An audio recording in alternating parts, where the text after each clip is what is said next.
Hi guys, welcome back to my channel. Thanks for being here, learning words with me. In this series, we will always have some clusters, a topic, and then I will teach you some really important patterns, grammatically speaking, but also with the daddy does, because our main focus are nouns.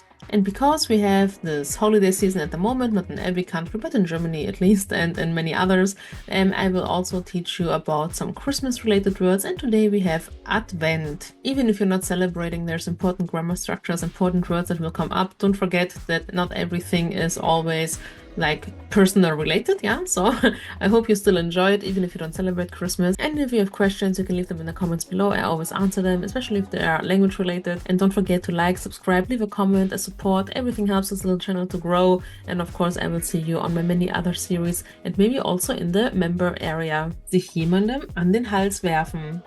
Do you think I do this with you? No, we don't, right?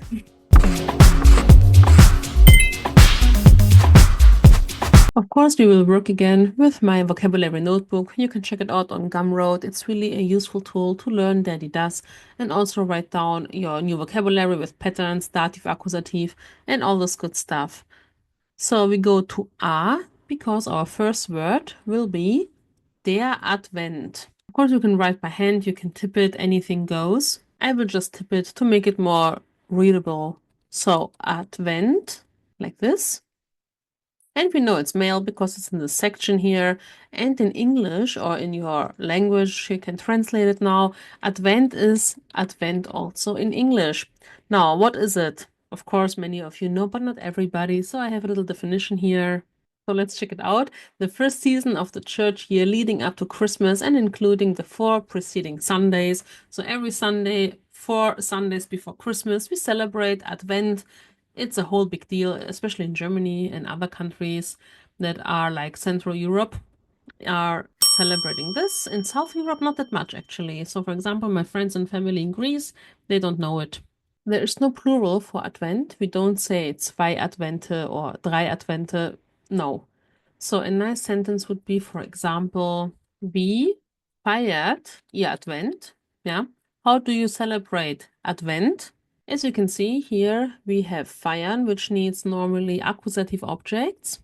So Advent is an accusative. It's not that visible though, because we don't have an article. But I give you another example. Diesen Advent bin ich nicht zu Hause. Coming or this coming Advent, I'm not at home. Diesen Advent, a specific day, and therefore we have in accusative the object. But if you just mean it as a celebration, a regular or a indefinite thing, you don't use an article.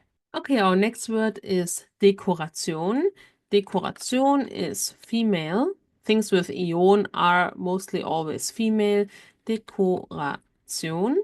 And the plural, Dekorationen.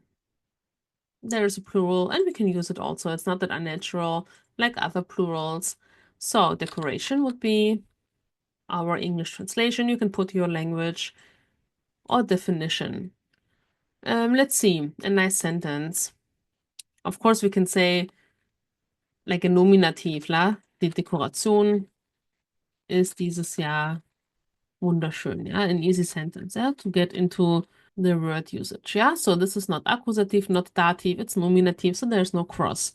But for example, we can say der Praktikant, ja, the trainee, der Praktikant ist für die Dekoration zuständig.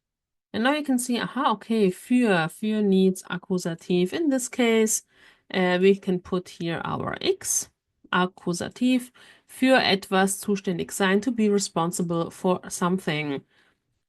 And then after the trainee finished everything, he asks his boss, sind Sie mit der Dekoration zufrieden? Are you happy with it, with the decoration? And now we can see, okay, this is definitely dative. We can see it here with der. And we know also that mit needs dative form. And of course, you can see here the dative. And because it's female, it's der. That's where the notebook is really practical. You see it on every page. And after a while, you will just get it. We will stay in the female section because we have now Tradition. Of course, you know this when your English is good enough. Many things are really similar to the English language. A good thing, actually, but not always helpful. Depends. Tradition. And the plural, Traditionen. Traditions. Okay, let's make a nice sentence. Of course, I could also give you sentences like tradition is important or whatever. Yeah, Traditionen sind wichtig. It's a good sentence, but I want to make it a little bit more harder, a little more deeper. A typical saying with Tradition is Traditionen waren. Maybe you know this, maybe you don't. Waren means in this case to protect, to keep something, to preserve it. Ja. Example, die Stadt wahrt ihre Traditionen. So, meaning the city protects or keeps their tradition, maybe because of a town festival or whatever, yeah? So, Traditionen waren. And this is Akkusativ. Another one maybe, it's not always true, but just say, junge Menschen halten Traditionen für nicht wichtig. Yeah, young people often, or young people do not find tradition or traditions that important. Like this. A nice pattern, actually. You can remember it even if it's not a noun related thing. To find something a certain way. Etwas für etwas halten. So, to hold traditions for important. Sounds stupid in English, yeah? I'll give you another example in a second, but here we have again Akkusativ. Just so you have this grammar. Ich halte ihn für einen guten Lehrer. Yeah? I think of him as a good teacher. I find him a good teacher. Ihn, Akkusativ, and then für, for a good teacher. This is how this grammar works, if you want to learn it. Okay, we go a little up to S because we have here Stimmung. It's so funny that we had in another video die Schleimhaut, so random, but this is the point of this series, to learn a lot of things in different categories, you know. So, Stimmung, Stimmungen, yeah, it's possible, we don't use it often, but there is a plural, Stimmungen. And what does it mean now? Stimmung can mean the atmosphere. Atmosphere, we mean, for example, at a party or at a meeting, the atmosphere of an event, people gathering, you know? So it's also like a vibe. So, for example, hier herrscht ja eine Bombenstimmung. This is interesting because Bombenstimmung, we have a compositor. Stimmung is one word and Bombe is a bomb. So a bomb atmosphere means, of course, like a really good and vibrant atmosphere. This could also be ironically, yeah. Hier herrscht ja eine Bombenstimmung. Can mean both. Depends really on the context. Herrschen means to lead without context, but here just means there is. There is a great vibe here, yeah, great atmosphere, for example. So next one maybe deine schlechte Stimmung verdirbt die Party. Your bad vibe. So in this case can also mean the mood. Let's put it here also. A vibe, mood. Your bad mood ruins the party. Verderben, to ruin or to rot. Depends. Genau, your bad mood is ruining the party. So, because the person has a bad mood, maybe her friends or his friends are coming with balloons and a piece of cake or whatever, and they say, wir wollen deine Stimmung anheben. Ja, die Stimmung anheben means to lift your spirits, to lift your mood. Anheben, to lift. And this is Akkusativ. Yeah, here it's nominative, so we don't need a cross. And this is also the first one, also a nominal sentence. Okay, the next one is also female, but it's not with ONG or ION, but it is die Kerze. Die Kerze, like here, Kerze. And female also, and the plural is Kerzen. Kerzen. The meaning is easy, thankfully. It's just the candle. Yeah.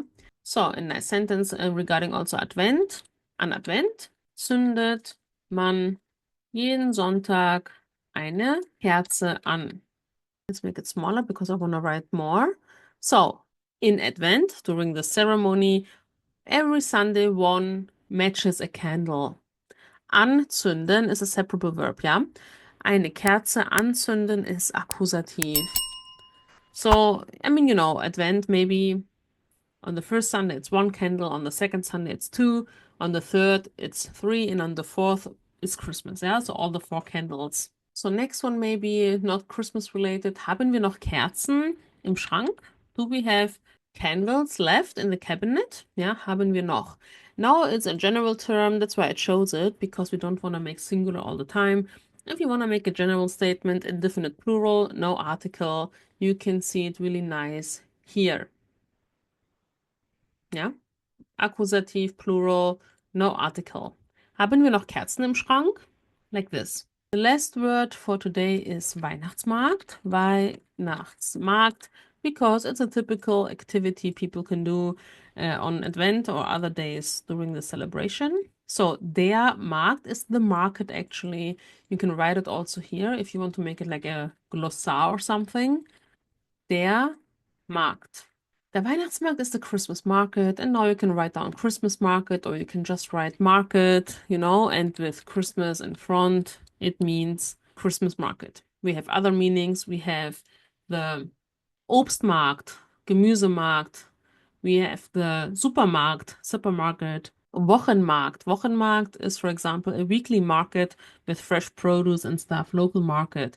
We have Biomarkt with biological things. So Markt is a really nice compositor. You can learn like 15 words with just this ending. So Markt has also a plural, die Märkte. By the way, the market can also mean like business related, right? The market, stock market and stuff like this. Yeah, but we talk about this another time. Now we are with Christmas market and a nice sentence. Jeden Sonntag gehen wir auf den Weihnachtsmarkt. Like this.